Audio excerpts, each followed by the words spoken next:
does it not, like a little bit of the throw the spaghetti at the wall manner of budgeting? It's like, we'll force furloughs, which you all hate, into the extenders. Oh, that doesn't work because you went to court. Now we'll try leaders meeting. Oh, that's not going to work. We're going to try special sessions to force you to be here. What breaks it, finally, this logjam? It is some glorious external event, manna from heaven. When you get down to the substance of this, public wrath.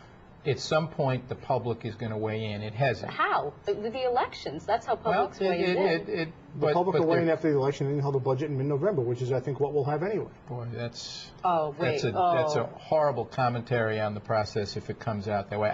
The public wrath I was referring to was the public pressure to get something done.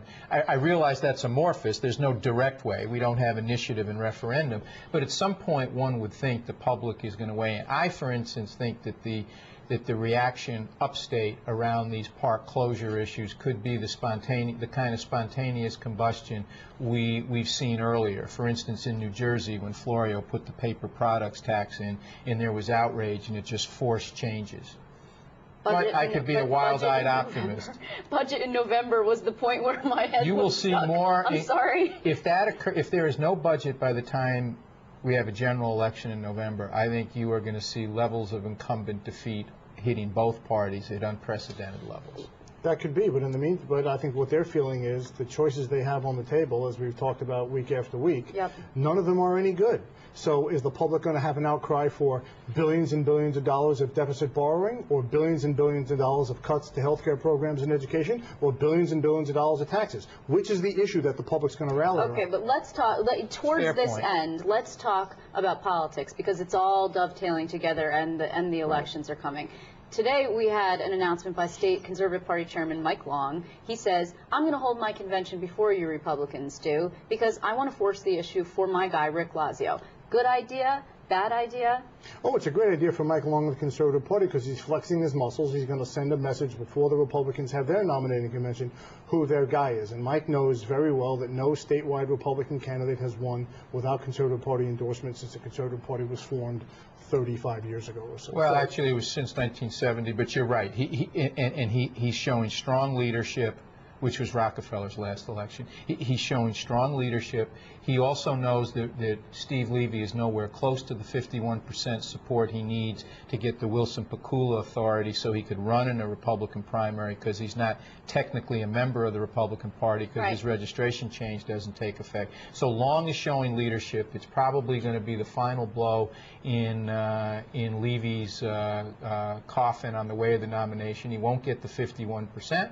And he'll probably head back to Suffolk County with his tail between his legs politically, proving, as perhaps the Arlen Specter election will tonight, don't change parties to run for an office unless you are guaranteed no primary. But historically speaking, when you have the Republican Party and the Conservative Party divided like this, it's actually near death. It's a very bad experience. Well, but I don't think they'll be divided. I think Long, like he did when he backed John Faso 4 years ago, will lead it will lead the Republicans to endorse Lazio. Do you agree with that? You think Mike Long's going to be able to force unity? He's going to be able to whip people into unity? Well, it's unity or death.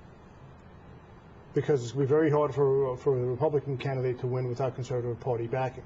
So the question is, does Mike Long want to try to win an election or make a point? Okay. So here are two questions. Yes. Do we believe that Rick Lazio is going to be the nominee, 50% plus of GOP? And if that happens, do we believe that Ed Cox remains chairman of the Republican Party? Oh, I adhere to the Yogi Berra principle on predictions, which is I stay away from them, particularly when they're about the future. Well, but can he remain chairman if his guy doesn't He's had a tough sledding. He's had a tough sledding since he took office. So I think they'll wait and see what happens in November. Yeah. There's a race for controller. There's a race for an open seat for attorney general. You know, the Republicans could get crushed on the government. I mean, my feeling all the way through is that the Republicans should focus on the races they could win. They should focus on Kirsten Gillibrand, Tom DiNapoli, and the open AG seat, and forget the governor's race. Well, not to mention the Senate, the state Senate, right. That is. Right. Yeah, I mean, I don't think if Levy retreats from the field because he can't get the 51%, I don't expect Cox's chairmanship to be over at that point. It will be a function of how the elections turn out and whether he's perceived as having helped elect any Republicans that get elected statewide, or under your hypothetical, if the Senate Republicans were to regain the majority. But his leadership is on very very thin ice at this point. Yeah, but nobody fires a manager in the third inning. No, well, you need a manager to get you all the way through till the end of the game. Check your BlackBerry if his manager, Jerry Manuel, just got fired by the Okay. Matt, okay, well, it's going to be a lot of political jockeying in the next couple of weeks, both at the Capitol and also at the convention. So I want to thank you both for joining me. Thank Bruce you. Story, Bob Bellafiore. We will check back with you soon. Thank you. Take care.